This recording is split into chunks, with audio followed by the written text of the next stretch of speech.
Como que surge o Black Lives Matter e qual é o papel dele hoje em dia?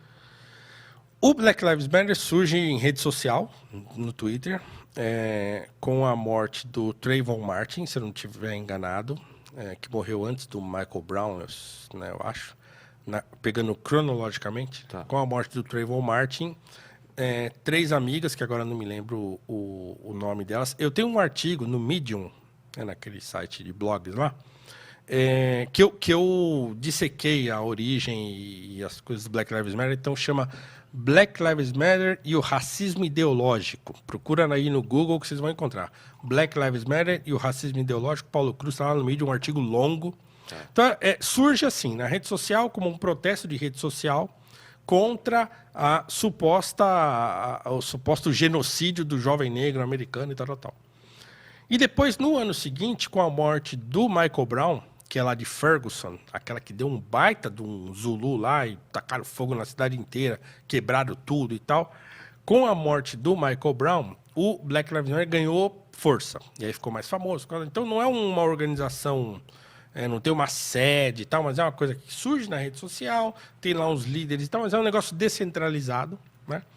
Então eles surgem como um movimento que luta contra a brutalidade policial. Basicamente é isso. Basicamente é isso, né? Ou contra a suposta brutalidade policial, né? E aí, assim, o fato é que os números demonstram outra coisa, né? E uma coisa que o Black Lives Matter se recusa a discutir, e que é uma discussão que sempre os negros conservadores americanos sempre falam e tal, que é a questão da violência dentro das periferias. Você fala, olha, 95% dos negros, jovens negros americanos, são mortos por outros jovens negros americanos. E por conta do quê?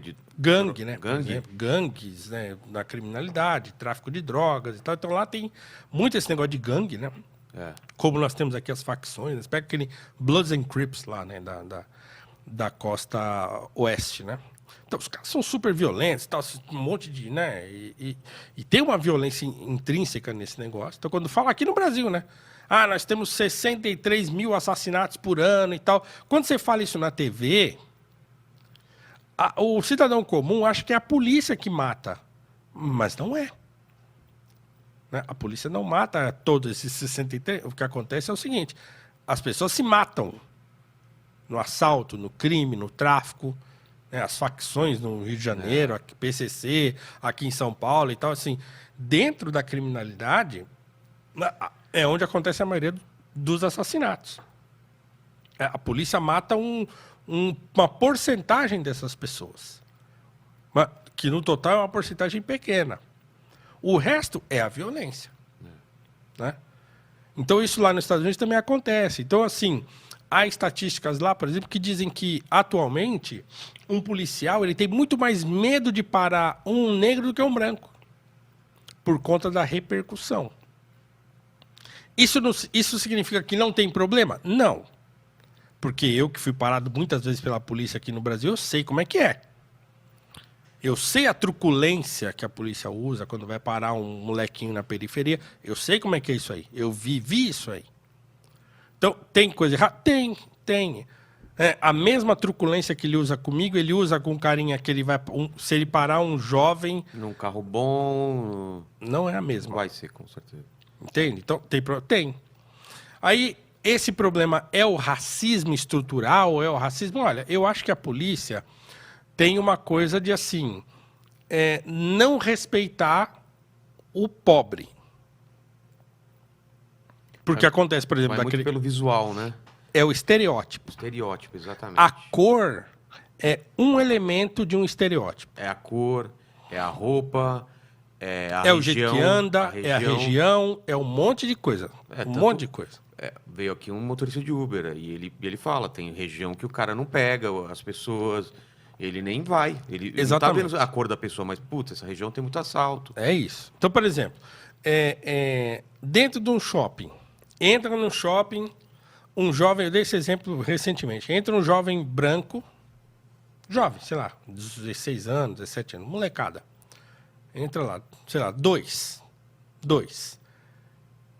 brancos. Só que de camisa de time, do Barcelona, sei lá, né? Com camisa de time, uma bermuda daquelas de veludo cotelê da Ciclone, né? Um Adidas daquele de 1000 ou um chinelo Kenner no dedo, no pé, um bonezinho da Quicksilver, e em cima do bonezinho um Juliette. O que é Juliette? Um óculos, aquele óculos de funkeiro da Juliette. Acho que é Oakley, né? Aqui, assim, espelhado, aquele tal. Aqui, tal. Entra 2 brancos, desse jeito, dentro do shopping. Entra também, no determinado momento seguinte, 2 negros. Só que de gravata, de camisa, não precisa nem estar de terno. Camisa, gravata, sapato, uma calça bonitinha, social, ou esporte fino, como a gente fala, um sapatinho, um sapatênis e tal. Quem é mais suspeito nessa circunstância? Os 2 branquinhos com daquela roupa de funkeiro ou de jovem da periferia, ou os 2 de gravata e tal? É óbvio que são os 2 rapazes brancos. É óbvio, isso aí é assim. Quem falar que não é, tá mentindo. Então, dentro do estereótipo, a cor é um fator, mas não é o fator determinante, eu diria. Junto com a cor vem esse outro monte de coisa. Tem mais coisas somadas. Tem mais coisas somadas. E é claro que na periferia e tal, nas favelas, assim, a molecada se veste toda do mesmo jeito. Desde aquele carinha que vai pro crime e passa a se assaltar e tal, até o moleque que não. Eu tenho um sobrinho mesmo, né, o meu sobrinho Samuel, que é um amor de pessoa. Samuel, um beijo. Te amo, viu, meu sobrinho? Filho do meu irmão, Mário. O Samuel é um adolescente. Agora já não é mais adolescente, já fez até 19, 20. Mas ele gosta de funk, por exemplo, e ele gosta desses óculos, dessa roupa e tal. Mas o Samuel é um anjo. Certo? Mas ele gosta. Ele anda desse jeito, meio como anda esses moleques que gostam de funk. Porque ele gosta também. Mas é um menino de ouro. Entende? Mas anda assim. Até ele anda assim. E o carinha que vai pro crime também anda. Então é uma coisa de estereótipo, como você estava dizendo. Então eu acho que a polícia, ela trabalha com isso, que a gente chamava antigamente de tirocínio. Meu irmão via falando isso. Meu irmão, mas ele foi policial. E eu tenho 2 primos que ainda são. Outro dia eu conversei bastante com o meu primo que acabou de se aposentar na rota.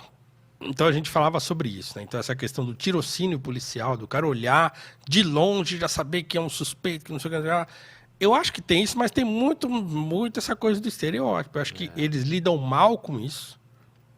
Tem que ter uma coisa. Eu conheço gente, por exemplo, que trabalha com essa coisa de direitos humanos e tal, e falou: nós já fomos na polícia várias vezes, advogados, então, demos cursos lá para a corporação sobre essa coisa do preconceito, do racismo, como tratar isso, mas não adianta. É um negócio que está arraigado na corporação. Não adianta até agora, pode ser que adiante, tem que insistir e tal, mas eu acho que tem problema.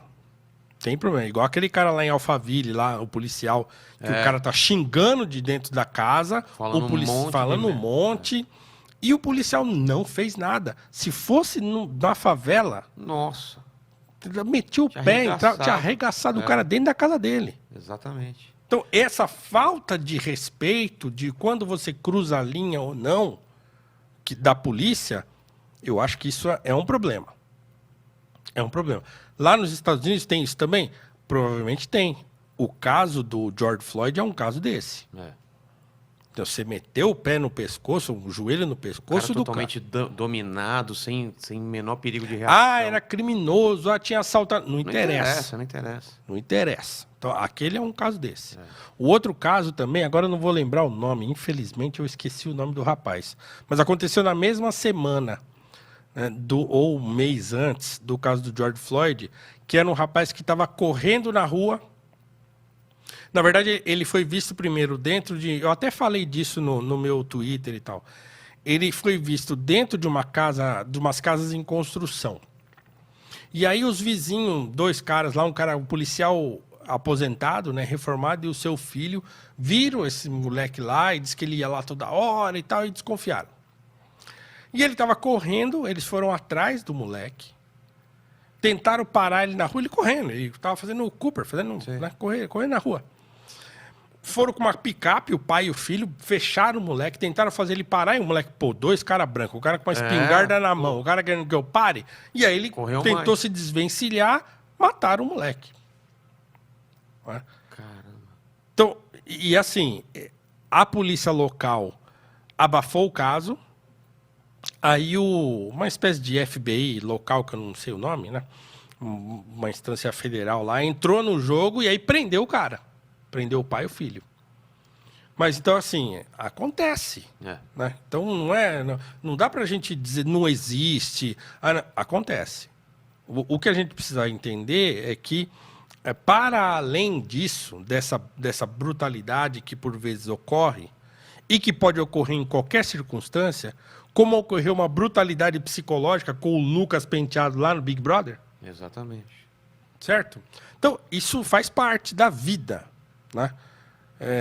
Então, mas também tem aquele negócio, assim, o caso do Michael Brown, por exemplo, voltando lá para o Black Lives Matter, tem um filme recente do Shelby Steele chamado What Killed Michael Brown? O que matou o Michael Brown? É um filme espetacular. Tá, infelizmente não tem nas plataformas brasileiras, mas é um filme. Procurem, quem tiver condições de assistir, assistam, porque aí o Shelby Steele, é um homem negro, um cineasta negro americano, conservador e lá e tal, ele vai descer fundo no assunto.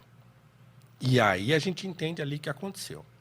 Primeiro, claro, já na época se provou que o Michael Brown não era o gigante gentil, como ele ficou apelidado, porque aí o pessoal começou a espalhar a foto dele adolescente na escola, com aquele chapeuzinho da formatura e não sei o quê, deram o apelido de Gentle Giant e não sei o quê e tal. Então ele foi pintado pela mídia como um garotinho bonzinho e tal, que a polícia matou. Inclusive, o Barack Obama tem as mãos sujas nesse assunto, porque num pronunciamento que ele fez, e outra coisa, o governo Obama, o Shelby Steele vai falar sobre isso, ele foi um dos principais responsáveis por esse recrudescimento do problema racial americano. Ah, é? Ele tem influência direta do Obama. Teve. Retrocesso. Por quê? Porque o Obama se elegeu, não, você é o presidente de todos os americanos, não tem negro, não tem branco e tal. E ele não perdia uma oportunidade de reforçar essa narrativa. Do racismo, de não sei o quê. E aí ele vai dizer que o Michael Brown morreu simplesmente por estar andando como negro. Walking like black man or like negro, uma coisa assim. Tá no meu artigo lá do Black Lives Matter. Ele disse isso. O Shelby Steele vai falar disso no filme dele também. Então, mas aí você vai... Depois as investigações foram descobrir que, na verdade, primeiro, e isso tem filmado, o Michael Brown entrou numa loja de conveniência e pegou lá e roubou um troço de lá. Ele queria fazer aquela bebida, como é o nome daquela bebida? Que eles misturam xarope com uma bala lá, com um troço. Lean, acho que é que chama isso. Né? Acho que é Lean o nome. Ele queria esse troço, então ele pegou os troços para fazer isso. Quando o dono da loja foi confrontado, ele bateu no sujeito dentro da loja. Isso está filmado. Aí os caras chamaram a polícia, tal. Ele saiu, tá andando na rua. O policial vem, né, e tentam pará-lo. Né? Quando param do lado dele com o carro, ele se projeta para dentro do carro e começa a bater no policial dentro do carro.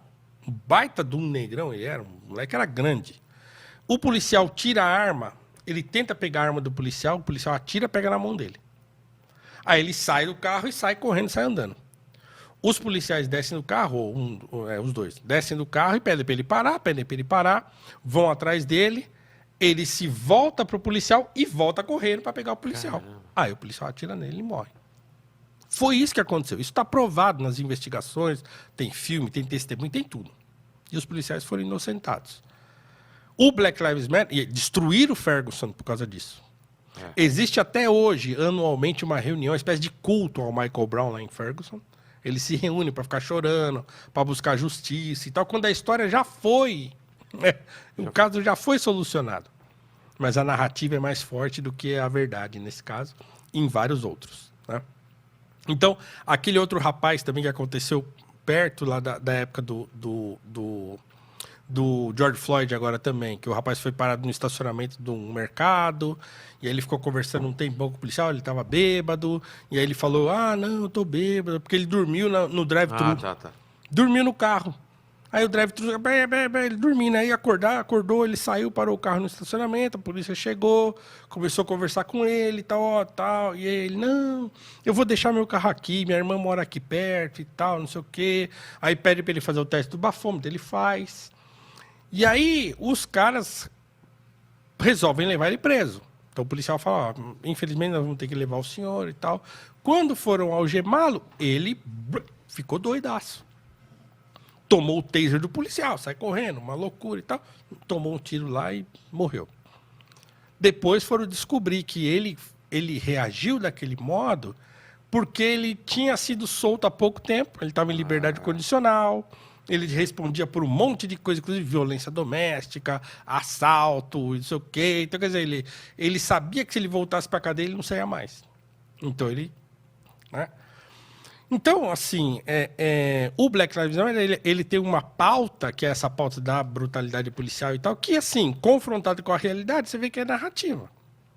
Aí se junta com esses antifa, com esses outros malucos, os brancos, um monte de tralha lá, e vão lá destruir os Estados Unidos, né? Destruir os bairros, as cidades e todos. Então, quer dizer, lá em Chicago, a prefeita de Chicago falava, gente, ó, isso aí não tem nada a ver com a luta contra o racismo, não tem nada a ver com Martin Luther King, vocês estão destruindo a cidade. Isso não pode.